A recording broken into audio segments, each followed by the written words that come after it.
말씀드린 대로 이 한반도 또다시 위기감이 고조되고 있는데요. 정의당 김종대 의원 연결해서 이 문제 짚어보겠습니다. 여보세요. 네, 안녕하세요. 예, 안녕하세요. 그냥 거두절미하고요. 북한이 괌에 대한 포위 사격 운운했는데 그냥 공포탄으로 받아들이면 되는 거죠. 이게 말 대 말의 전쟁이지만은 그렇다고 해서 북한이 이번에 괌에다가 포위에 일제 사격을 하겠다는 말은 그렇게 아무렇게나 한 말은 아닙니다. 이게 상당히 제가 보기에는 여러 가지 정교한 고려가 이미 있다고 보는데. 그럼 무슨 말씀이세요? 자, 2013년에 이제 북한이 한참 전쟁 위기 때 개성공단이 폐쇄되는 등 급격한 긴장이 있었습니다. 예. 이때 무수단 미사일을 괌에다가 쏘게 했다고 선보인 적이 있어요. 그렇습니다. 그러니까 그때 전쟁 위기가 한 66일 정도 지속이 됐습니다. 그때 전략 폭격기가 출동하니까 그 출동하는 괌에다가 무수단 미사일을 쏘겠다 이런 무력 시위를 하니까 미국이 급히 사드를 배치합니다. 근데 그 사드에 괌에 배치된 사드 포대가 통상 6개 발사대가 아니고 단 2기밖에 배치가 돼 있지는 않아요. 소규모 사드 포대죠. 사드 배치라는 게 괌에 배치했다는 말씀이시죠? 그렇습니다. 괌에 70만 명의 미국 국민이 살고 무방비 상태인데 북한이 중거리 미사일을 쏜다 그러니까 괌 지사가 거의 기절할 지경이 돼가지고 당시 로버트 게이츠 국방장관한테 빨리 대책을 세워달라고 편지를 보내거든요. 그래서 들어온 게 사드입니다. 그런데 이게 완전히 한 개 포대가 아니라 2기 발사대 작은 섬이니까 이 정도면 되겠다 해서 현 상태로 유지가 되고 있습니다. 그런데 최근에 괌에서 전략 폭격기가 날아오니까 북한이 그러면 거기를 때리는데 과거와 같은 무수단 미사일이 아니고 화성 12호 같은 신형 미사일을 여러 발 발사해가지고 일제 사격이라고 하죠. 군사 용어로 TOT라고도 해요. 여러 발의 미사일을 한꺼번에 발사할 테니까 그 사드로 이걸 한번 막아봐라. 이렇게 응답을 하는 건데. 잠깐만요. 그러면 지금 괌에 배치된 사드는 발사대가 지금도 2기밖에 없습니까? 그렇습니다. 지금도 2기예요? 그게 답니다. 넓은 지역을 방어하는 게 아니니까 그 정도면 충분하다고 생각한 것 같아요. 그러면은 이 일제 사격을 그 정도 방어 능력으로 한번 막아봐라 이렇게 해가지고 북한이 응답을 한 것이죠. 이걸 2013년 상황하고 연결지어 보면 북한이 이제 사드로 방어하는 괌의 상황을 다 보고서 새로 내놓은 어떤 공세적인 말하면 일종의 장군인 셈이죠. 근데 2013년이고 지금은 2017년 아닙니까? 너무 떨어져 있는 얘기 아닙니까? 괌에 대한 직접적 타격 위협은 어떤 시간을 두고 계속 그것이 발전하고 상승하고 진화되어 오는 이런 상황이고 미국과 북한 간의 그 상호 위협의 상황을 보면은 장군 대 멍군 이런 식으로 상대방의 어떤 취약점을 공략하는 일종의 지략의 전쟁이라고 볼 수 있습니다. 또 말로 하는 하이브리드 전쟁이다. 실제 전쟁은 아니지만 가상 게임이 전쟁 게임이라는 걸 머릿속에 이미지로 가정해 놓고 그 미국의 어떤 취약점을 자유자재로 변화무쌍하게 공략하는 북한식의 지략이 나온 거예요. 간단히 얘기하면 실제로는 안 하겠죠. 그러니까 공포탄 맞네요. 말로만 쏘는. 자, 말이 언제 행동으로 변화되느냐. 이것은 말을 또 축적이 되다 보면은 자기 말에 대한 일종의 신뢰성, 책임성을 입증해야 되는 순간으로 내몰릴 수도 있는 거 아니겠어요? 지금 트럼프도 똑같은 문제인데 미국과 북한이 말의 수위를 높인다는 것도 사람들에게는 어느 정도 공포와 압박이 되는 상황이거든요. 그래서 말전쟁도 무섭습니다. 사람끼리도 원래 말싸움하다 주먹질로 발전하는 거 아닙니까? 그건 상상하기도 싫은데요. 자, 그러면 그 2013년에 북한이 괌을 향해서 무수단 미사일을 쏠 수도 있다고 위협을 하니까 미국이 부랴부랴 사드를 배치를 했다고 말씀을 하셨는데 그럼 이번에는 화성 12호라고 하는 미사일을 쏠 수도 있다. 그것도 여러 발을. 이러면 또 미국이 그럼 거기에 대해서 또 대응을 하고 나올까요, 그러면? 자, 그때 당시에는 이제 긴급히 대책을 세워가지고 그 미사일 방어 체계를 구축을 한 것이죠. 네. 그러면은 미국도 뭔가를 내놔야 되는 거예요. 그러니까요. 그게 뭘까요? 그러면. 자, 그러면은, 이것이 이제, 북한의 미사일 발사 이전에, 예. 그 징후만 포착해가지고 선제 타격하는 방안을 내놓는다. 예. 예, 또 어떤 더 강력한 미사일 방어 체계를 구축한다. 이것도 저것도 안 되면은, 예. 다른 위협을 가함으로써 이것을 상쇄시켜버린다든지. 이런 어떤 미국식의 또 형형색색의 어떤, 군사 패션이 나와야 되는 것이죠. 자, 그러면 이런 것들이 서로 기싸움이라고 하는 겁니다. 그러면 최근에 뭐 계속 이야기하는 선제 타격 가능성은 어떻게 보세요? 예, 선제 타격도 지금은 단순히 북한이 미사일 발사 징후를 포착해서 하는 선제 타격과 예. 그런 징후가 없어도 위협의 근원을 제거한다는 예방 타격 두 가지 이야기가 다 나온 것이죠. 예. 선제 타격은 국제법적으로 용인이 됩니다. 그런데 예방 타격은 국제법적으로 용인되지 않습니다. 그것은 불법이에요. 그래서 과거에 미국이 사담 후세인을 제거하기 위해 이라크를 침공한 거는 예방 공격입니다. 그래서 유엔 결의 없이 혼자 들어갈 수밖에 없었던 것이죠. 예. 미국 혼자서. 예. 자, 이런데 과연 그러면은 미국이 선제 타격과 예방 공격 중에 어떤 군사적 옵션을 택할 수 있다고 보느냐는 질문에 최근에 미국의 맥마스터 백악관 안보보좌관은 둘 다라고 대답한 것이죠. 그래서 북한에 대한 어떤 군사적 옵션도 다 구사할 수 있다. 이렇게 의지 표시를 한 것이고 또 트럼프 대통령이 그 그레이엄 상원 의원한테 전쟁 불사 발언을 한 것이 언론에 보도가 된 겁니다. 그리고 바로 이제 휴가 여행을 떠나던 트럼프가 어제죠 북한의 분노와 화염에 휩싸이게 될 것이다. 예, 이런 전쟁을 암시하는 발언을 또 한 거죠. 자, 근데 좀 제가 여쭤보는 건 그게 예방 타격이든 선제 타격이든 미국이 실제로 행할 의지가 있느냐의 문제가 하나가 있을 거고요. 실제로 할 것이냐라고는 문제가 있고 또 한 가지는 가능성 할 수 있느냐라고는 문제가 있지 않습니까? 네. 지금으로서 미국이 북한을 타격해서 김정은 정권을 제거하는 것은 현실적이지 않다고 또 말하고 있습니다. 사실 그렇습니다.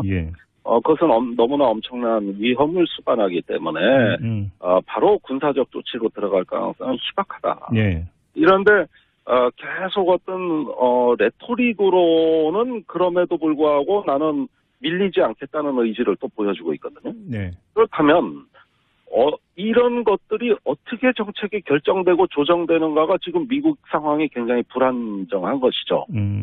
굉장히 충동적이고 감정적인 언사로 나왔기 때문에 이 진위를 짐작하기는 어렵지만 한 가지 분명한 건 트럼프가 이렇게 내가 위신이 꺾이고 김정은 같은 존재한테 밀리거나 어떤 양보하는 모습을 취할 일은 절대 없다. 설령 전쟁을 불사하는 한이 있더라도 이런 식의 논리 구조를 갖고 있는 것 같아요. 이것이 실제 전쟁으로 이어지냐? 전 그렇게 보진 않습니다. 그러나 잘 관리해야지 잘못 관리했을 때는 원치 않는 전쟁도 있을 수 있는 거니까 그런 점에서는 각자 지도자의 자기 위신만 생각하다가는 본인들이 통제할 수 없는 위기로 끌려갈 수도 있는 거니까 그런 점에서는 미국의 트럼프 대통령의 언사는 다소 좀 지나쳤다. 이것은 미국 내에서도 상당히 비판을 받고 있는 거죠. 알겠습니다. 그리고 조금 전에 이제 그 청와대발 뉴스가 나왔는데요. 우리 청와대에서는 뭐 한반도 안전 큰 틀에서 뭐 큰 문제는 없다라는 취지의 멘트가 나온 것으로 지금 보도가 되고 있는 건데요. 지금 청와대 인식도 그렇게 지금 되고 있는 것 같습니다. 이거에 대해서 너무 민감하고 예민하게 반응할 필요는 없을 것 같다. 뭐 이렇게 정리를 해도 되겠죠, 의원님? 실제 전쟁의 어떤 그 공포에 우리가 젖을 이유는 없습니다만. 이 말싸움이라는 것도 얼마나 스트레스입니까? 그럼요, 말폭탄이라는 것도 실제 그 주먹질 못지않게 스트레스 주는 거거든요. 그런 점에서 이 역시도 조금 냉정하고 차분하게 생산적인 대화의 분위기로 바뀌어야 된다고 저희는 보고 있습니다. 알겠습니다. 자, 말씀 여기까지 듣도록 하죠. 고맙습니다, 의원님. 감사합니다. 저는 GH입니다. 그 팬들 중에 난동꾼이 많은가 봐. 그렇죠. 예, 저를 사랑하는 지지자들 일부가 재판정 바깥에서 조금 소란을 조금이 아니던데, 조금이. 아, 그럼 많이 소란을 피운 걸로. 그랬다니까. 예. 특검장한테 막 물병 던지고 막 욕하고 막. 게다가 기자들을 막 폭행해가지고. 그뿐만이 아니야. 현장에 있던 반도체 직업병 피해자들한테도 뭐 5만 가지 막말, 욕설 막 아우. 아휴, 도를 넘었지. 도를 많이 넘었구나. 그 아프고 힘든 피해자들한테까지 막 그렇게 막 하는 걸 보면은 야 정말 그 하늘 무서운 걸 모르나. 천벌 두렵지 않나 천벌? 너무해. 우리 지지자들도 지금 혼이 많이 아파요. 혼나야 되겠네. 수사 의뢰했대잖아 그래서. 아. 난동 부린 사람들 정식으로 수사 의뢰했고 엄정하게 수사할 거래 이거. 모든 수사는 엄정해야지. 그렇지. 뭐 나이 들었다고 봐줘서도 안 되고. 당연하지. 그런 게 어딨나. 범인 나이가 어딨나. 법대로 해야지. 법대로 해야 이게 또 많은 걸 깨달을 수가 있으니까. 그럼 본인들이 저지른 폭행과 난동의 대가를 치러야 깨달음도 오는 것이지. 예를 들면 어떤 깨달음. 아 인생은 실전이구나. 뭐 이런 거지. 그치. 순간적으로 욱해서 그랬어요. 그러면 봐줄 줄 알았는데 아니구나. 인생은 실전이니까. 연습이 없잖아 인생은. 그럼. 그래서 뭐 봐달라 뭐 그런 소리 하면 안 되는 거야. 봐주긴 뭘 봐줘. 이쁜 짓 한 것도 아니고. 봐줄 수가 없는 짓을 했는데. 내 팬 중에 어떤 팬은 나도 잡아가라 이놈들아 그러면서 난동 피웠대는데. 잡아가면 되겠네. 그러니까. 원대로 해줘야지 그런 거는.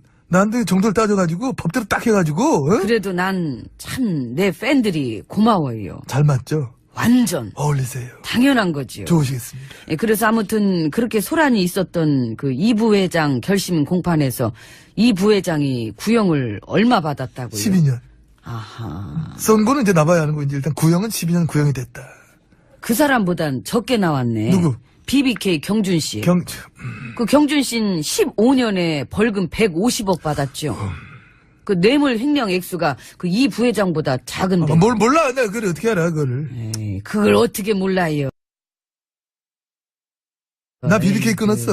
그 끊은 지 얼마 오래됐는데 그래. 끊었어요? 끊었어. 끊는 건 없대요. 참는 거지. 예, 이어드릴게요. 너무 참으면 병나니까 그동안 뭔가 좀 미진했던 거 속 시원히 다 밝혀가지고. 진짜 귀찮게 한다. 혼자 됐다. 나 들었겠지. 아이고 정말 실망입니다. 저기요. 그렇다고 도망을 같이 가야지요. 같이 가요. 어서 오세요. 예, 안으로 들어왔습니다. 더워가지고 딱.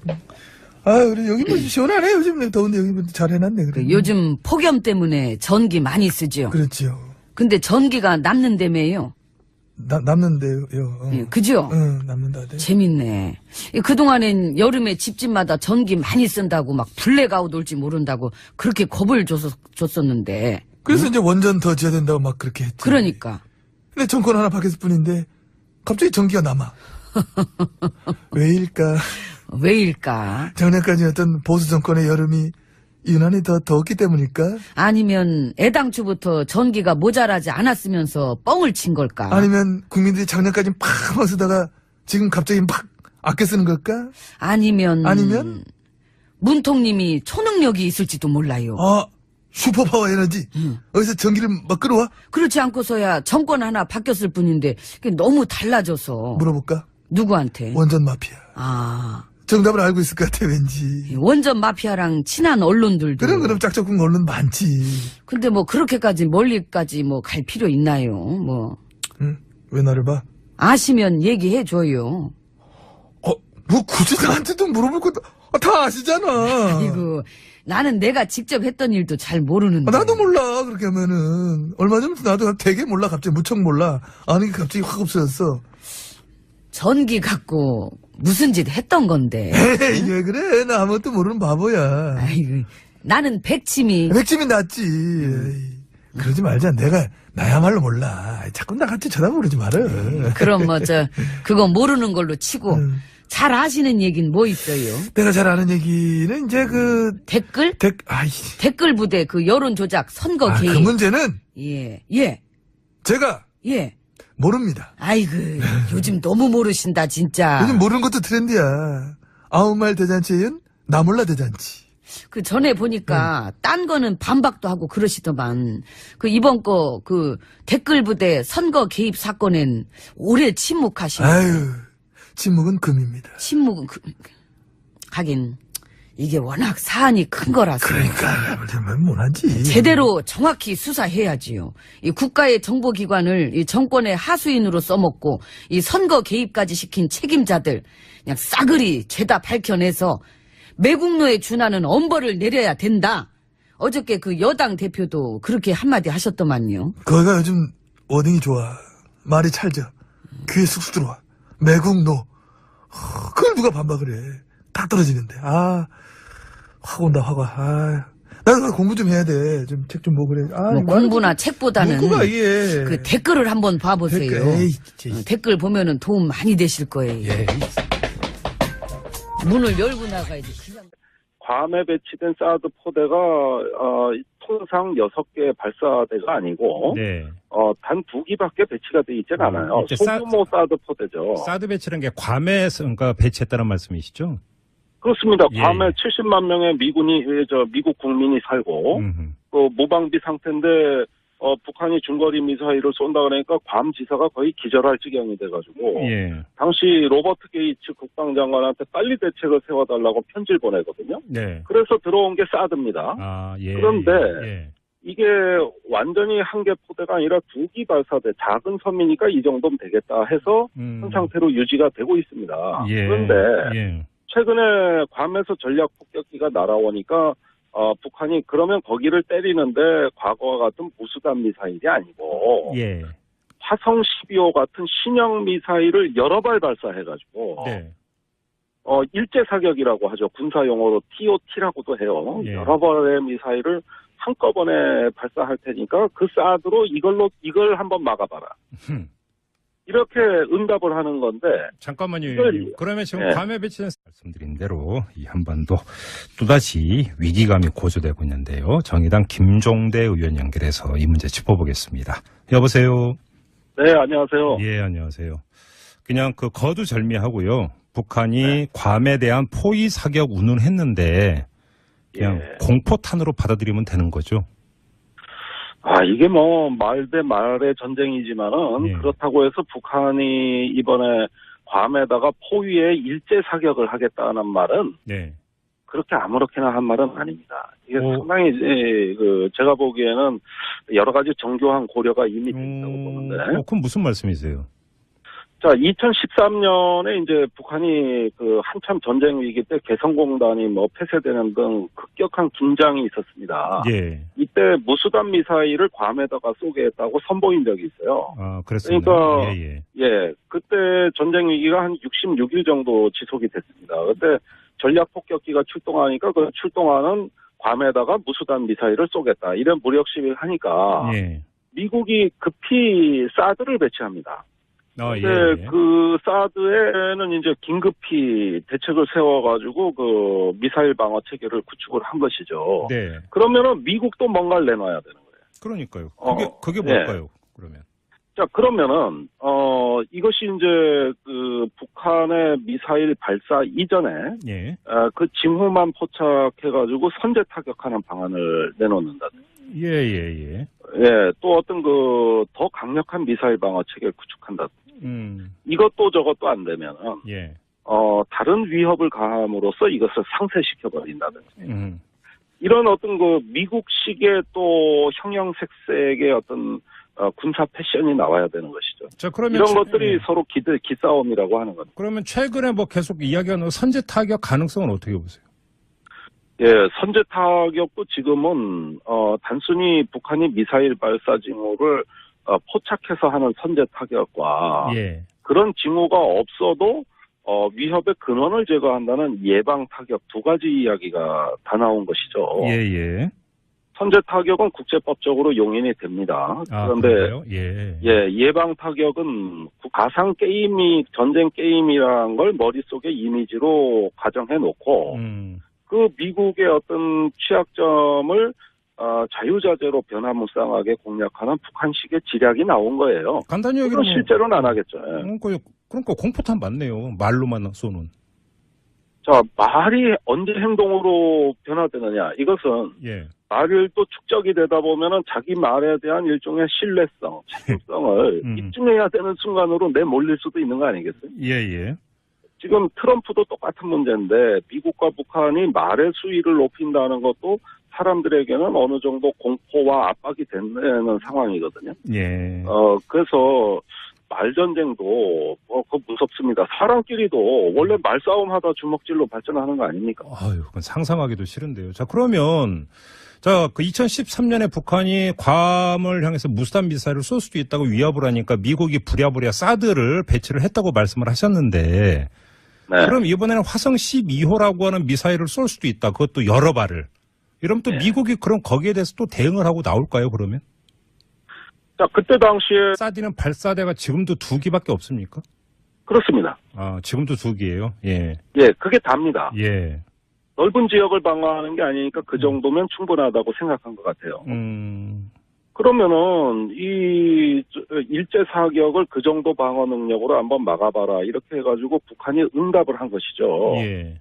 이걸 2013년 상황하고 연결지어 보면 예. 북한이 이제 사드로 방어하는 괌의 상황을 다 보고서 새로 내놓은 어떤 그 공세적인 말하는 일종의 장군인 셈이죠. 근데 2013년이고 지금은 2017년 아닙니까? 너무 떨어져 있는 얘기 아닙니까?